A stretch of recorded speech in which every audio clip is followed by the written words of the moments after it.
அரவாணிகளின் சமூக பொருளாதார முன்னேற்றத்திற்காக செயல்பட்டு வரும் தாய் விழுதுகள் சார்பில் கோவை காந்திபுரத்தில் அரவாணிகள் தினம் அனுசரிக்கப்பட்டது.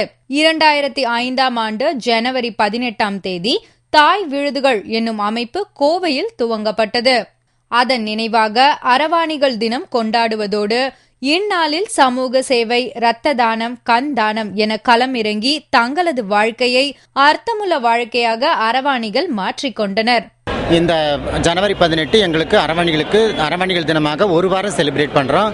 அதாவது கண் தானம், முழு உடல் தானம், வஸ்திர தானம், இந்த மாதிரி ஒவ்வொரு நாள் ஒவ்வொரு மாதிரி பொதுமக்கள் விழிப்புணர்வுக்கு, பொதுமக்களுக்கு, ஏழைகளுக்கு நாங்கள் எங்கள் நல்லதொரு சமுதாயத்திற்கு நாங்களும்ங்கிற மாதிரி எங்கள் பங்களிப்பை நாங்கள் கொடுக்குறோம்.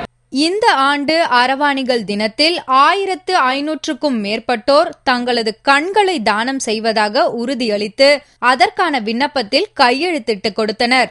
இந்த நிகழ்ச்சியில் சிறப்பு விருந்தினராக கோவை மருத்துவக் கல்லூரியின் டீன் குமரன் கலந்து கொண்டார். தங்களது வாழ்க்கையை அர்த்தமுள்ளதாக மாற்றியதோடு பொதுமக்களுக்கும் விழிப்புணர்வு ஏற்படும் வகையில் தத்துவ வார்த்தைகளை பேனர்களில் ஏந்தி நின்றனர் அரவாணிகள். அன்னையர் தினம் வருது, குழந்தைகள் தினம் வருது, ஏன் தந்தையர் தினம், லவ்வர்ஸ் டே கூட வருது.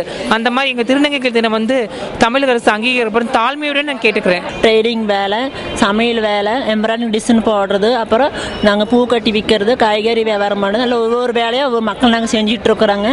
நாங்கள் சமுதாயத்தில் எல்லாரும் எங்கள் பால்வியல் தொழில் செய்கிறோன்னு சொல்லி தப்பாக நினைக்கிறாங்க. அதெல்லாம் நினைக்காதுங்க. எங்களும் சமுதாயத்தில் ஒரு மக்களாக ஏற்றுட்டு எங்களுக்கு நல்லது பண்ணணும்னு நாங்கள் வேண்டிக்கொள்ளுங்கிறோங்க. தமிழ்நாடு எய்ட்ஸ் இனிஷியேட்டிவ் எனும் தாய் திட்டம் 6 ஆண்டுகளாக பில்கேட்ஸ் அறக்கட்டளையின் நிதி உதவியுடன் சென்னையில் செயல்பட்டு வருகிறது. அரவாணிகளுக்கு என்று ஒரு தினம், அவர்களது வாழ்க்கைக்கு வழிகாட்டி சமூக சேவையாற்றுவது போன்ற நடவடிக்கையில் ஈடுபடும் இந்த தாயை வாழ்த்துவோம்.